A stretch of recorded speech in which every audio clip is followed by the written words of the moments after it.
All right, so last week's episode, I've got to say, kind of hard. If you missed it, I was sharing a lot of personal information about my own personal growth over the last few years. And I think that I really struggled with this because I tend to talk a little bit more about my failings and shortcomings.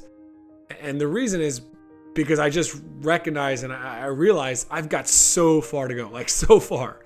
And I don't want any listener to ever feel like I've got it all together, because trust me, I don't. So I'm excited today to welcome Brian Catanella to talk a little bit about his journey, his own personal growth journey. Brian's a very good friend of mine who's gone on a similar journey. Jamie Gilbert, the author of Burn Your Goals, who I've mentioned this podcast before, he was my mentor for a time, and he also worked with Brian. Now, Brian, who I've met kind of through Jamie, he has devoured books as well over the last few years. He has built strong routines and disciplines in his life. And like me, he started to write about these experiences and the things that he has learned. Only last year, he asked me to write the prologue to his most recent book, The Gift, which is my favorite book for athletes at the moment. It's a great fable with a lot of great lessons. And in today's conversation, we're going to dive into his own growth journey, what that's looked like for him, how it's impacted his philosophy as a coach, as well as how he coaches. So, welcome to the Coaching Culture Podcast. My name is JP Nerman, and I'm joined by my friend and co-host, Nate Sanderson. You can learn more about us at tocculture.com. We support and coach leaders through mentorship and community. Be sure to subscribe to this podcast so you don't miss any future episodes, where we really try to share practical tools and strategies to grow your leadership and culture. You can get the notes to every episode of the podcast at tocculture.com by subscribing to our weekly newsletter. Kind of want to start today just kind of getting some background on your journey, because I think it's so relevant to kind of your message as you are writing books and you're writing blogs and you've now started a podcast. So could you just kind of tell a little bit about your experience in sport and how that has kind of impacted your, passion and aspirations to kind of move into this world of transformational leadership?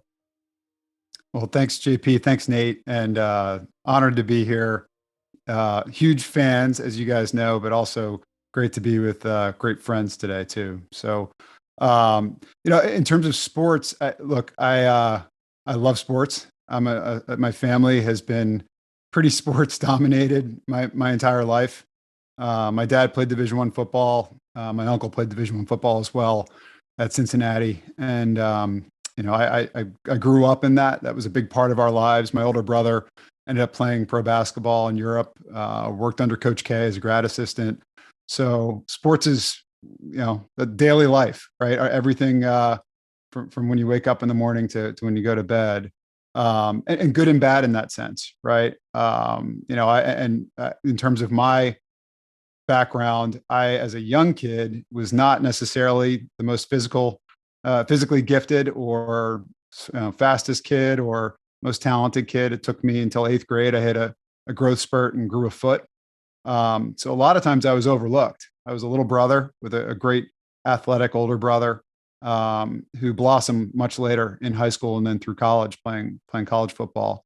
And so I see a lot of missed opportunities for coaches that don't see some of those kids, that don't see, I think, in today's age of specialization and focusing on the star athletes. I think a big part of why I coach, why I'm involved in what I give back to, stems from that desire as a kid. Understanding the coaches that did take the time, that did notice, that did pour into you, even though maybe you were toward the last seat of the bench. One big thing that is special about you and that we share together is a lot of coaches see that, like they see the power, the potential power and positive impact of sport. Few people, I think, out there, though some of our listeners, obviously in the podcast, do recognize that to be able to have that impact on kids, the impact that we want, to use sport to change lives. the journey actually starts with us. It really starts with our own, inner journey to grow as a leader. So when in your life did you start to become more reflective and start to say, hey, I need to start focusing on myself? Because you have incredible, disciplines within your life around reading, and like you're really, really intentional in your coaching, but that all started with your own personal growth journey. So where did that start? Yeah, I mean, for me, developing, and I guess going back to the sport question again, developing as an athlete, developing toughness, developing discipline, focus, drive. I was focused on a certain scoreboard in terms of success, whether that's getting into the right school, whether that's getting the job that pays more money. My drive was focused on me, right? It was how do I get better? How do I get noticed? How do I get to some of these quote unquote goals? And I'd say three major things happened that shifted that mindset. One was having kids, marrying my best friend, and having children together opened my eyes to, oh, wait a minute, this isn't about just me. This is about somebody else other than me, and the importance of that focus, and wanting to be a great dad, and wanting to be a leader in the household to my wife and my kids. The second is my faith element, which JP, in terms of a big focus of mine and shift in mindset had to do with, again, it's about honoring God. It's about following Jesus. It's not about me. It's not about, just focusing on self goals. And the third one was really doing more of a seeking wisdom in life in terms of reading, getting involved with Jamie Gilbert, getting involved, reading Burn Your Goals, and doing the Reader's Challenge there, and reading compulsively leadership books, becoming a leadership junkie, and in many cases Christian leadership as well. And that sent me on a journey to want to grow, and ultimately inspired me to want to share, not just hold it in for myself, but to start sharing that in coaching and in relationships with others. I want to unpack a little bit about the reading journey for you there. I think that's really special, because that's so much of my experience, like where it started for me.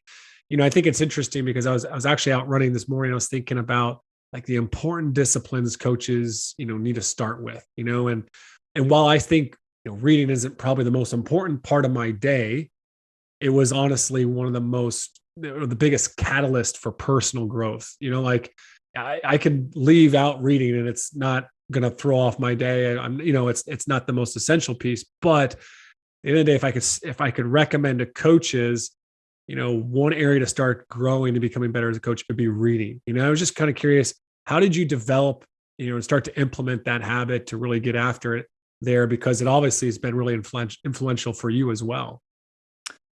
Yeah, I mean, I wish I could say I had that my whole life. It's not true. It didn't happen until, well after college, right? I think in college, even I read what I had to read, and it took some of the classes that I enjoyed, but it was more to get the papers done, to get the grades and graduate. But I think a passion started to develop. I think some of it comes from playing sports, right? I think that we all train and grow and see where you can take yourself to the next level.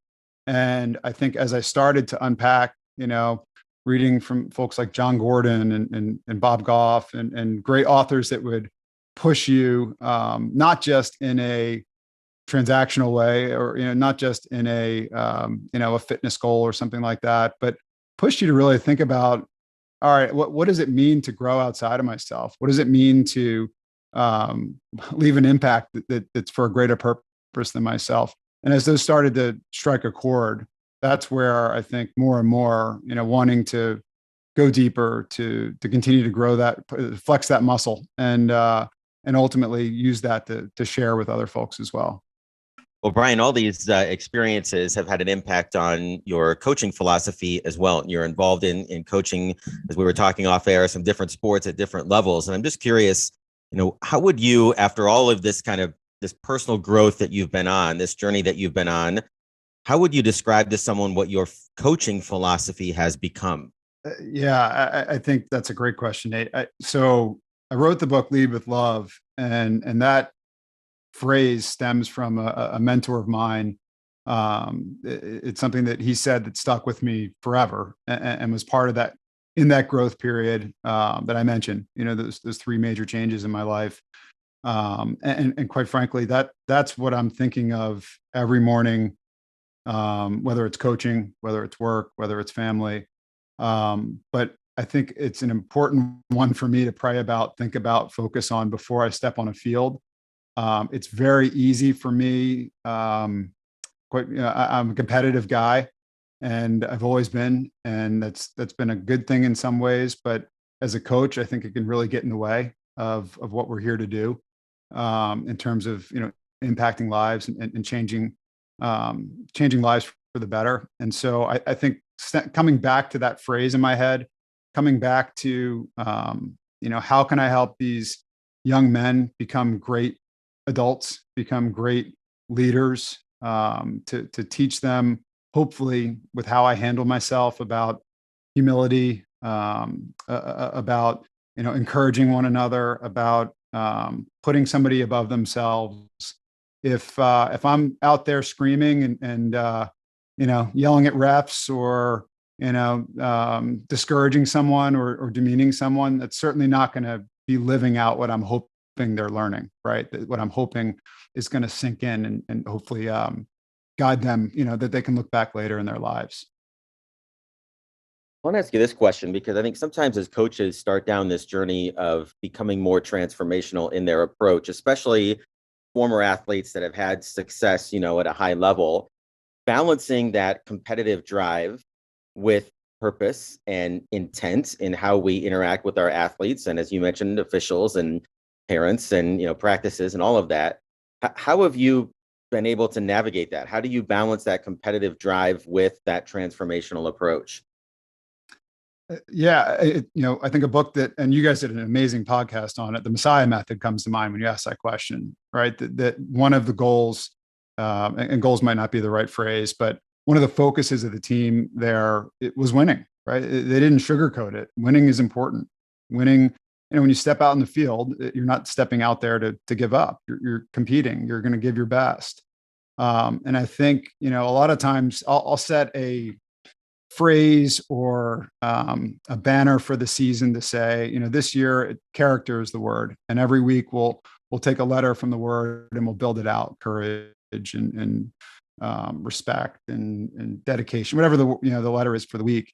And we'll come back to that week after week, and we'll come back to it and tie it into, look, we certainly want to be, we want to focus on the purpose. We want to focus on some of these intangibles that I think are going to help you grow over life. But we also want you to push yourself. We also want you to give your best. And part of the reason, I don't think those have to be opposites. I think oftentimes you can have the same message of, how are you going to serve your teammate?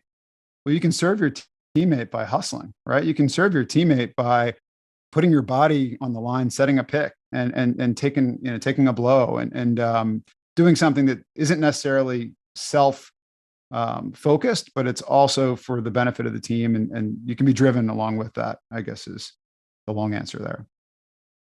When I hear that word or that phrase, lead with love, which is the title of your first book, and I love that phrase. I use it often now, but I'm kind of curious for you to share what that looks like for you in action when you're interacting with your athletes in a very specific way. Where does that play out, where maybe your natural reaction would not be to operate in a certain way with love, but you choose love? What's that look like for you? A lot of times it's catching myself. It's, if I'm totally honest here, it's, understanding that, first and foremost, I coach kids, right? These are, right now, 3rd and 4th graders and 5th graders. These are young people that are developing, that anything other than encouraging them and leading them the right direction, I shouldn't be doing the job of a coach if that's not what my focus is, right? It's, sometimes, and I've written about this as well. I'm coaching, back in the day, 1st grade, 2nd grade kids, and you've got, parents screaming about them not making a play, and you've got, in some cases, coaches doing the same thing, and that's just not what it's about.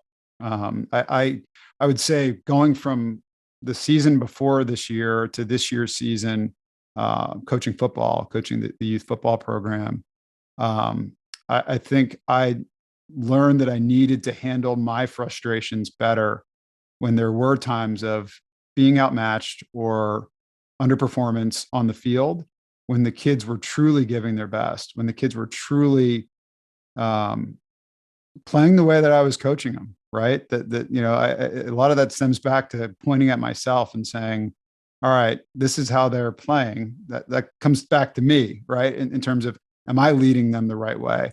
And I do think lead with love sometimes can be, I think, misconstrued of being passive or being soft.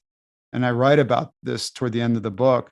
Love, I think, is one of the strongest things out there, right? In terms of inspiring you, in terms of wanting to do more for others. I think there's a strength there that I think comes from when a team taps into that, when they understand that, hey, I love my teammates. I believe in my teammates. I want to love my team and my coach and do the best that I can. That's when you see some pretty amazing things take place. Yeah, no, I love that description of coaching with strength on it, like, and just tapping into that aspect as well. You've recently written and published The Gift, which is my favorite fable for athletes now that I'm recommending. It's not just because you asked me to write the introduction to the book. It is actually a fantastic story with some really great lessons, which I want to unpack a little bit of those things in there, because I think it's a great one for coaches to consider getting for their teams next year. But what was your drive or your purpose in writing The Gift? So first of all, thank you, and for all the above, and for your support, JP. Means a lot. And in terms of the genesis of this book was it may have been one of the Jamie Gilbert recommendations, if you will, but the book living with the Trappist monks, or Business Secrets of the Trappist monks. And in reading that book, and the story talks about a tech executive living on a monk abbey, and how that just changed his way of thinking, and changed a lot about his career and life going forward. And I do a lot of volunteering, as does my wife and family, in Camden, New Jersey, which is a high crime urban environment. It just got me thinking as I read the book. I wonder what a Camden kid, what it would be like for them to go live on an abbey. What lessons could they learn? And so one of the main characters in the book is a prior of the abbey, and Marcus, who is an inner city kid. A mentor takes him out to the farm, and that's one of the first mentorship lessons in the story. And from there, it just grew to, what other lessons would I want this kid to learn? What other mentors would help him on his journey? And so, I've taught a leadership class in the summer with Urban Promise kids, and given that a lot of thought in terms of what do I want them to learn and to know, that can help them grow, that can help support them through in many cases, a really tough journey. So the story, takes you through, the gift being adversity, right? The gift of going through harder times, going through more difficult circumstances, and how you can use that to grow. You can use that to develop. You can use that to, make something bigger than yourself from that background. And along with that, the series of mentors, the importance of mentorship, the importance of forgiveness. A lot of these things have come from just life lessons that I've dealt in working with other kids like that over the years. Brian, I want to just follow up on that a little bit, because you've used that word mentors and mentorship, and obviously that's the backbone of what we do here at Thrive on Challenge, is trying to provide that relationship for coaches that need it. And I wonder if you could just speak a little bit to the uniqueness of what a mentor offers, perhaps that a friend doesn't, or that a boss doesn't, or that a peer doesn't. What is it about mentorship that allows for growth in ways that other relationships don't? That's a great question. And that's an area, again, in starting that reading journey, and you can talk about the virtual mentor, right, of reading great books and being connected there. I've, in my last 10 years or so, starting with Jamie and now working with a gentleman named Dan Hall, as a personal coach, I've just seen areas of need for development for myself, and quite frankly, blind spots that I don't see. And I think when I've worked with a coach, or I've met with a series of mentors that God's put in my life that have been tremendous in just leading me to, writing books, to serving in volunteering opportunities and things like that. A lot of times I need somebody to push me, that quite frankly, to challenge me, because oftentimes a friend and or a peer, it's a little bit more difficult for them to call you out. I actually tell my coaches, call me out, tell me what I can do better. Tell me some of the gaps that you see. Because again, I don't want to focus on the wrong areas of success. I want to focus on the right areas. And I think having a shared vision with someone like that, and going on that journey, and walking through the struggles with them, talking through, in a certain period of life, you might have difficulty in one area, and they can tie the story together with you in terms of that, walking that journey toward your vision, and something I think that's more meaningful than if you're just doing it yourself. You absolutely need to reflect. You absolutely, prayer and reading, those are huge in my daily disciplines. But oftentimes I need that extra nudge from somebody else in my life. It's really powerful. What I just learned from you, Brian, there was something new, which is that there's a power dynamic between a boss and you, right? Like your boss can't mentor you in the way that some of these other people like Jamie have mentored you, as well as a friend. Like there's a relationship, there's something at stake for that in person, like to be able to challenge the individual, where it's just different in those relationships, because that's their role, that's their function, that's their purpose. You've put them into your life, you kind of bring them into your life to serve in that way. If I could follow that up in two ways here, Brian. One of the questions that I asked my athletes during our exit interviews, I just sat down with one of my seniors the other day, and I asked them, if we were sitting at the table with junior Kenzie here, talking to senior Kenzie, how would you see growth? Like, how are you different at the end of this year than you were at the end of last year? And I guess, you've obviously gone through a lot of change and development, over the course of your journey as an athlete in the business world and your personal growth. But when you reflect a little bit on, let's say, 5 years ago or before you started this, what's the biggest change for you that you think has been most impactful in your life? I think, again, my priorities just completely shifted. Right. And I don't mean that in that I was a terrible person, or one of those kind of things, but I was very much self-motivated. I was very much focused on attaining things. Right. And it was, how do and some of that was in a good way. I learned some great lessons on toughness and discipline in training for football. I learned how to push myself. I learned how to, I want to squat this many pounds, and I want to make this all-star team. And those were not negative things in and of themselves, but the entire focus has shifted toward outside of myself. And not every day. I again have to catch myself, like we talked about in terms of when I step on the field. Sometimes I have to remind myself, wait a minute, this isn't about you. This is about them. But right now in my phase of life, for example, my kids will be playing youth sports the next 5 to 6 years before they go to high school, and will likely, hopefully, continue to be athletes. Beyond that, this is my time to pour into them. This is my time to cut out. I'm not very good at golf for a reason, right? I spend a lot of times with a whistle around my neck.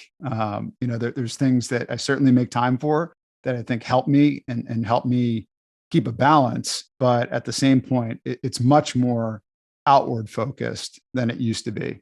And that stems from my belief that I feel like God put me here for a reason. This is something that I'm called to do, and to do anything other than that would not be, fulfilling, I think, what I'm called for. I want to ask for a specific application here. So one of the things that JP and I talk about off and on is football culture in particular. And you have a background in football as an athlete, and obviously in your family, as you mentioned in the opener here. But in some ways, it can be more difficult for a variety of reasons to see change in the game of football in terms of coaching approaches, maybe than in some of the other sports that we work with.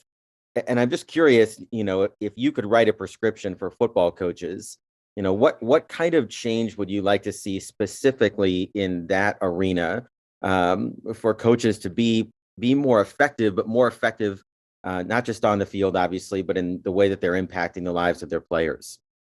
I think what you're saying is absolutely fair about football. I think, unfortunately, growing up playing, there was very little transformational focus. It was, and I'll just give a quick example. As I was thinking about our conversation today, I remembered playing on a freshman team where the coaches literally tried to demoralize us certain days, embarrass us, to a point where I many times thought about quitting. And, and many of my teammates did quit or thought about quitting through that process. That was kind of the tough guy mentality. Hey, and we practiced on a field of sand with prickly burrs on it, and they'd make you, bear crawl across the field 100 times. And some of that is okay, to push that toughness. And I had other coaches. I moved up later in high school and had several ex special forces, military, Navy SEAL, Green Beret coaches, former NFL level college and high level college coaches that coached me. It was very much transactional focused. It was on winning. There were a few moments in there where it was more than that, but that was the focus. And so, when I think back to how I came up in the game, a lot of that was not great. There were definitely moments that were different than that. I think of another coach that I didn't even play for, who took time and volunteered and worked with me in the summer and wanted to make me better.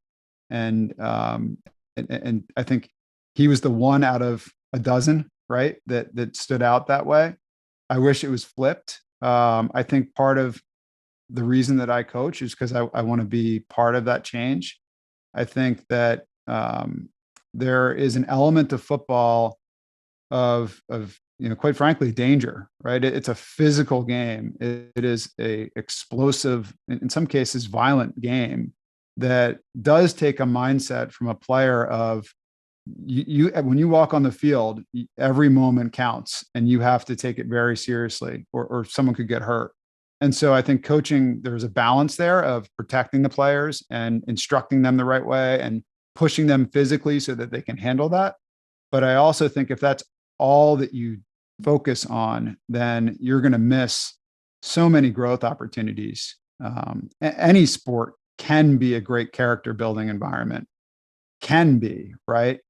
Football absolutely can be. I've seen it. It exists. But you have to be very focused on that. I think if you're not, it's easy to slip into the line up and do Oklahomas and who's tougher, right? It's easy to slip back into the way that we were raised by other coaches that didn't necessarily have that transformational focus. Here's my last question for you, brother. This one's might be a little tough, but you want to grow as a coach. That's obviously important to you. You've shared that today. So if I could give you any coaching superpower, what would it be? Well, I think for me, I think giving up control is probably one of the things I need to work on the most. And trusting my players, trusting my coaches, trusting my kids, and in part allowing them to learn from mistakes and not try to jump in and do more myself.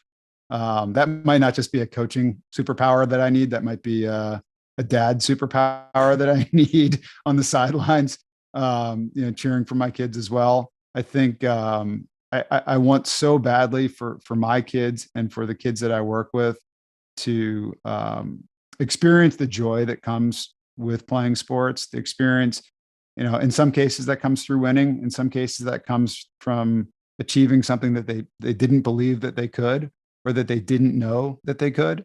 So, I think when I look at why I coach, it's I want to, when I look at a player or my child or whoever I'm coaching, I want them to see what I see in them. I want them to see what I believe they can accomplish. Um, I mentioned in terms of my young age, I didn't have a lot of coaches that saw that. I didn't even know that. But I think that, in some cases, maybe I'm trying to control that too much. Maybe it's also allowing for them to have that space to grow into that as well is important. All right, that's it from Brian. I'm so grateful for him coming to the podcast to kind of share his heart for leadership with us. Be sure to go to leadwithlovebooks.com. You can purchase his books there, Lead with Love, and the other book, The Gift. Both are great books. The Gift is actually a great gift for your athletes. I think it's a great off-season read, in-season read, just a way to impart some wisdom, to pour into them, to help them to grow in character, grow in their character. Just can't recommend it enough. We'll have some links to purchase The Gift in the details of this episode. So you can check it out there, as well as leadwithlovebooks.com, and subscribe to Brian's blog and newsletter there as well. Thank you so much for listening in to the Coaching Culture Podcast. Be sure to check us out at tocculture.com.